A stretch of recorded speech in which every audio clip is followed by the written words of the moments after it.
Donc on va démarrer ce troisième module sur le pouvoir de l'intention.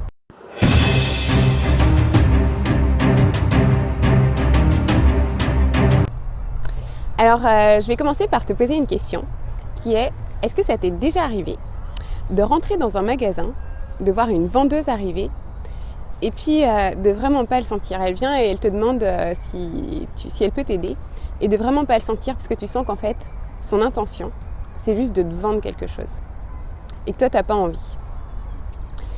Et est-ce que ça t'est arrivé à l'inverse de rentrer dans un magasin, de voir une vendeuse arriver, qu'elle te demande si elle peut t'aider et puis là de te dire ah oui j'ai vraiment envie qu'elle m'aide parce que tu sens que son intention derrière c'est de faire en sorte que toi tu te sentes belle, que tu trouves le vêtement qui soit approprié pour toi.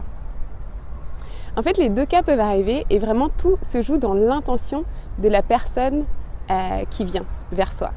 Et alors en fonction de son intention, soit on va vraiment se refermer et se dire on peut accepter ou ne pas accepter l'aide, mais on va se refermer et puis se dire bon j'ai pas vraiment envie d'écouter, oh je sais pas, je vais aller le plus vite possible et sortir du magasin.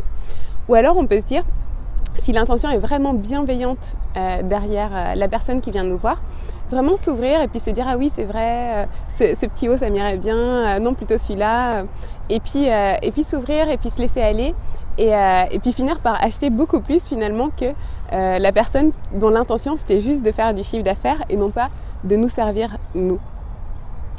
Alors ça c'est vrai dans les magasins, ça peut être vrai aussi dans toutes sortes de situations dans la vie en fait. Ça peut être un ami qui vient nous voir et avec l'intention de nous demander quelque chose derrière et qui commence à nous faire plein de compliments en disant « Ah, t'es belle aujourd'hui !» Ah, ou « T'es beau aujourd'hui !»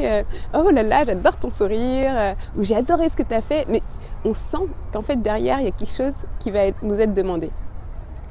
Ou alors un autre ami qui vient et qui le dit mais vraiment avec le cœur et avec une intention vraiment bienveillante de pouvoir te mettre en valeur, te dire voilà ce qui lui a plu chez toi aujourd'hui, te faire un compliment ou relever quelque chose de positif qui l'a touché chez toi et que là tu sentes que vraiment voilà ça te fait plaisir en fait et tu l'accueilles avec plaisir celui-là.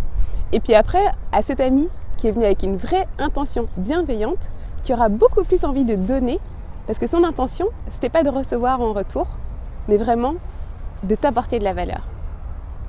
Et bien, avec les enfants, c'est pareil. Si on va les voir avec l'intention et qu'on leur fait, je sais pas, qu'on les encourage, qu'on note tout ce qui est positif dans leurs actions, etc., avec une intention d'obtenir quelque chose derrière, c'est-à-dire l'intention, en fait, par exemple, qu'ils fassent, je sais pas, qu'ils respectent une règle en particulier, ou qu'il arrête un comportement inapproprié. Dans ce cas-là, en fait, ça sonne faux chez l'enfant. Parce qu'il le sait, en fait, il le sent. Dans l'être humain, on est constitué de neurones miroirs qui arrivent à reproduire l'émotion qu'il y a chez l'autre sans qu'on sache exactement comment, pourquoi. Et donc, en fait, on sent que si c'est pas vraiment bien intentionné, on arrive à le percevoir. Et l'enfant, c'est pareil, en fait. Et donc, si on va le voir en lui disant quelque chose de positif, mais avec l'intention que vraiment son comportement cesse ou que vraiment il obéisse à cette règle parce qu'on en a ras-le-bol, eh bien, ça passe beaucoup moins bien que si on y va avec une vraie intention bienveillante, en fait. De pouvoir l'aider, lui, à dépasser sa difficulté. De pouvoir l'aider, lui, de se dire « Ok, je vois que là, tu as un besoin qui n'est pas satisfait. Qu'est-ce qu'on pourrait faire ? Comment est-ce que moi, je pourrais t'aider pour faire en sorte qu'on trouve des solutions pour que ton besoin soit satisfait ?» Et si l'intention, en fait, derrière est vraiment bienveillante, l'enfant l'entendra. Et là, il s'ouvrira beaucoup plus facilement à une recherche de solutions ou à un changement de comportement. Parce qu'il aura toutes ces neurones miroirs qui vont se mettre en accord en fait avec nos propres neurones et avec nos propres émotions en fait, qui est une émotion dans une intention vraiment bienveillante, une émotion riche, une émotion dans l'amour, dans la joie, dans la gratitude. Un des grands conseils de Maria Montessori, c'est de visualiser l'enfant comme s'il était déjà dans l'état où on aimerait le voir.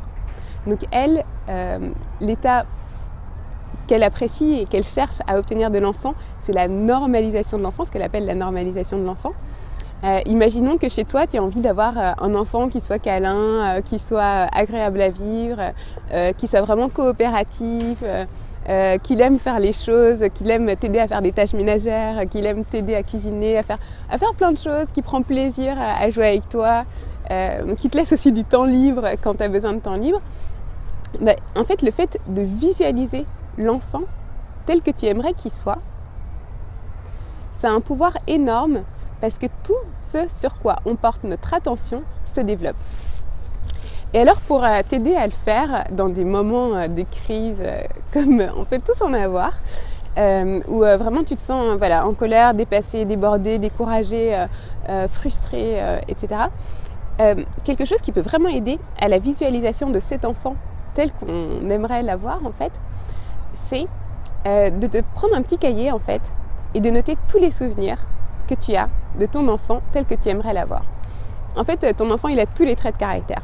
Comme tout être humain a tous les traits de caractère. Donc il y a eu forcément des moments où il t'a aidé, il a coopéré. Il y a eu des moments où il était joyeux. Il y a eu des moments où il a fait des grosses crises.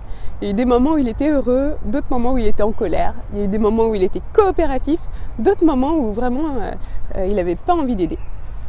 Et bien en fait, c'est de se faire un petit cahier et puis de noter tous les souvenirs qu'on a de notre enfant au moment où il était coopératif, au moment où il était dans la joie, au moment où il respectait les règles, au moment, se lister vraiment en fonction de tes objectifs, de ce que tu as envie d'atteindre pour ton enfant, de noter tous les souvenirs que tu as de ton enfant quand il était comme ça. Et en fait, ça peut t'aider à le garder en mémoire tel que tu aimerais qu'il soit en fait. Et en fait, le fait de pouvoir le percevoir comme ça et vraiment de se raccrocher à ton petit cahier et puis à tous ces souvenirs, puis au fur et à mesure du temps, à chaque fois qu'il y a un nouveau souvenir qui s'installe, te le renoter, une nouvelle expérience, renoter le souvenir. Et en fait, le visualiser comme ça va te permettre à tout ton cerveau, parce que dans le cerveau, on a la partie consciente, mais on a aussi la partie inconsciente, de diriger tous tes actes vers ce but éducatif que tu peux avoir. Si on prend l'exemple d'un golfeur, par exemple, un champion de golf, lui, il ne va pas se concentrer sur toutes les fois quand il a envie de mettre une balle dans le trou. Il ne va pas se concentrer sur toutes les fois où il n'a pas réussi à mettre sa balle dans le trou, mais il va se concentrer en fait sur le fait que sa balle atteigne le trou. Et il va visualiser ça. Et après, il ne sait pas forcément comment est-ce qu'il arrive à faire en sorte que son corps envoie la balle dans le trou, mais il va y arriver. Et c'est vraiment en visualisant l'objectif qu'on a tout notre cerveau qui se met à notre service, la partie consciente et la partie inconsciente, qui travaille d'ailleurs beaucoup pendant la nuit, qui se met à notre service pour arriver à trouver les meilleures techniques pour atteindre notre objectif. Donc ça, c'est une technique hyper puissante. C'est une technique qui t'appartient à toi et qu'il n'y a que toi qui peux le faire. Et moi, j'utilise très régulièrement et je t'assure que ça porte ses fruits. Donc visualiser son enfant tel qu'on aimerait l'avoir. Pour ça, se raccrocher à tous les souvenirs de lui qu'on a, où il a ses traits de caractère, y penser, lâcher prise. Et puis à chaque fois qu'il y a quelque chose d'autre, une crise, etc., se dire non mais moi j'ai ces souvenirs en fait de cet enfant. Donc ok, la crise elle passe, c'est pas grave, je sais que je vais y revenir. Et voilà, et en fait le cerveau se prépare et hop, pour atteindre l'objectif. Donc je t'invite vraiment à tester ça. Avoir une intention bienveillante et visualiser l'enfant tel qu'il a réussi les objectifs qu'on a pour lui.